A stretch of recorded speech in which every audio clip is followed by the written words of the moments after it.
আজি যিখন সভা অনুষ্ঠিত হ'ল খুব সুন্দৰ পৰিৱেশত অসমৰ সকলো ক্ৰীড়া সংগঠন জিলা আৰু ৰাজ্যিক স্তৰৰ ক্ৰীড়া সংগঠন উপস্থিত আছিল, সংগঠকসকল উপস্থিত আছিল। খুব সুন্দৰভাৱে সকলোৰে মাজত এটা খুব ভাল বাতাবৰণত আলোচনা হৈছে।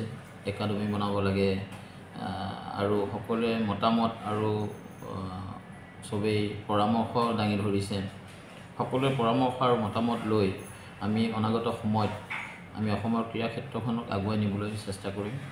মাননীয় মুখ্যমন্ত্ৰী ডক্টৰ হিমন্ত বিশ্ব শৰ্মা ডাঙৰীয়াই অসমৰ ক্ৰীড়া ক্ষেত্ৰখনত আগবঢ়াই নিয়াৰ উদ্দেশ্যে আজি সভাত খেল মহাৰণেই হওক বা অন্যান্য ক্ৰীড়া প্ৰকল্প নিৰ্মাণ হৈছে সেইখিনিয়ে হওক সকলোৰে ওপৰত আলোচনা হৈছে আৰু এটা খুব ভাল পৰিৱেশত গোটেই ক্ৰীড়া সংগঠকসকলে খুব ভাল পাইছে যে এইটো এই প্ৰচেষ্টাটো প্ৰথমবাৰৰ বাবে লোৱা হৈছে আৰু এনেধৰণে প্ৰচেষ্টা অনাগত সময়টো লোৱাৰ বাবে তেখেতলোকে অনুৰোধ জনাইছে যে মাজে মাজে আমি সকলো ক্ৰীড়া সংগঠক এক হৈ আমি কথা পাতি থাকিলে আমাৰ সকলো সমস্যা বা আমি কি ধৰণে আগুৱাই যাব পাৰিম তেনেকৈ আমি আচলতে খেলুৱৈসকলক ট্ৰেইনিং দিয়াৰ উদ্দেশ্যে মানে গ্ৰামাঞ্চলত লুকাই থকা প্ৰতিভাখিনি উলিয়াই অনা আৰু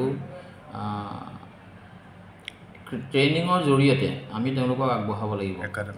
গতিকে আমাৰ সকলোবোৰ সংগঠনক অনুৰোধ জনোৱা হৈছে ক্ৰীড়া সংগঠনক যে একাডেমি স্থাপন কৰি ভাল প্ৰশিক্ষকৰ দ্বাৰা আমি যাতে আমাৰ খেলুৱৈসকলক প্ৰশিক্ষণ দিব পাৰোঁ আৰু অসম এথলেটিক্স সন্থাই হওক বা কেইবাটাও সন্থাৰ ইতিমধ্যে একাডেমি গঠন হোৱাৰ আজি কথা উল্লেখ কৰিছে।